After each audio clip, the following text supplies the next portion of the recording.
Readymade cake দিয়ে আর আম দিয়ে যে এতটাই মজাদার ডেজার্ট বানানো যায়, এটা বানিয়ে না খেলে বুঝতেই পারবেন না এটা এতটা মজাদার আর এতটা লোভনীয় আর এতটাই সুস্বাদু হয়। তো ডেজার্টটা দেখেই মনে হচ্ছে না যে জিভে পানি চলে আসছে। তো এই ডেজার্টটা যাকে বানিয়ে খাওয়াবেন সেই আপনার প্রশংসা করতে বাধ্য হবে আর বলবে যে আরেকবার বানিয়ে খাইও। আর এই ডেজার্টটা চাইলে আপনারা আপনার সোনামণিদের বানিয়ে খাওয়াতে পারেন, ওরা তো খুশিতে খুশিতে লাফাতে থাকবে। তো যে আপুরা বাসা কেক বানাতে পারেন না তারা চাইলে এরকম কেক বাজার থেকে কিনে এনে খুবই সহজভাবে ডেজার্টটা বানিয়ে নিতে পারেন। তো এখন তো আমের সিজন, তো এটা চাইলে অনায়াসে ঘরে বানিয়ে বাচ্চাদেরকে খাইতে পারেন, কারণ এগুলো খুবই সুস্বাদু হয় আর খুবই মজার হয়। তো যাই হোক, আমি যেভাবে ডেজার্টটা বানিয়েছি তো সেটা আজ আপনাদের সাথে শেয়ার করব। তো যদি আপনাদের এই ডেজার্টটা ভালো লাগে অবশ্যই অবশ্যই এটাকে বাসায় ট্রাই করবেন আর আমাকে কমেন্টে জানাবেন কেমন হয়েছে।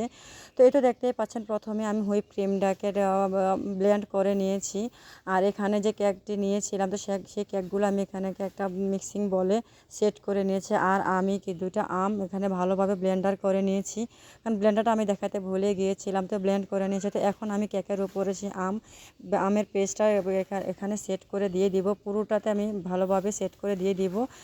আমের পেস্টটা অনেকটাই মিষ্টি হয়, তাই আমি এখানে কোনো চিনি বা কোনো কিছু অ্যাড করিনি, শুধু আমটাই দিয়েছি। আর ওই যে হুইপ ক্রিমটা ব্লেন্ড করে রেখেছিলাম সেখান থেকে কিছু হুইপ ক্রিমও দিয়ে দিয়েছি, কারণ আম আর হুইপ ক্রিম মিলে অসাধারণ টেস্ট হয়।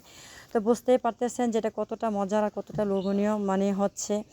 তো এখন দেখুন, আমি এখানে আমের পেস্ট আর হুইপ ক্রিমটা সেট করে নিয়েছি। তো এখানে আবার উপরে একটা এক পিস কেক আমি এটাকে সেট করে নিব, কারণ এটা দুই লেয়ারের হবে। তো এই দেখতেই পাচ্ছেন আমি এখানে সুন্দরভাবে এগুলোকে সেট করে নিয়েছি। আর ওই যে একটু সাইডে একটু ভেঙেও দিয়ে আমি পুরোটা ভরাট করে নিয়েছি। তো এখন উপর থেকে আমি পুরোটার মধ্যে হুইপ ক্রিমটা দিয়ে দিব, একেবারে পরিপূর্ণভাবে এটাকে সেট করে নিব যাতে কেকটা দেখা না যায়, কারণ হুইপ ক্রিমটা এমনিতে অনেক মিষ্টি, এটাতে কোনো চিনি অ্যাড করতে হয় না। তো এটা শুধু ব্লেন্ড করে নিলেই হয়ে যায়। তো দেখুন, আমি এভাবে পুরোটা কেক জুড়ে আমি এটাকে সেট করে নিব হুইপ ক্রিমটা। তো এই তো দেখতেই পাচ্ছেন আমি পুরোটা নিয়ে নিয়েছি, কারণ এটা খুবই মজার হয়। আর ওই যে আমি আমটা ব্লেন্ড করে রেখেছিলাম তো সেখান থেকে কিছু আম আমি রেখে দিয়েছি উপরে একটু গার্নিশ করার জন্য। তো এই তো দেখুন, আমি উপরে কিছু আম দিয়েছি, দিয়ে নিজের ইচ্ছা মতোভাবে একটা টুথপিক দিয়ে এভাবে হাতটা ঘুরিয়ে ঘুরিয়ে নিলে সুন্দর কিছু ফুলের ফুল হয়ে যাবে, এটা দেখতেও খুব সুন্দর হবে।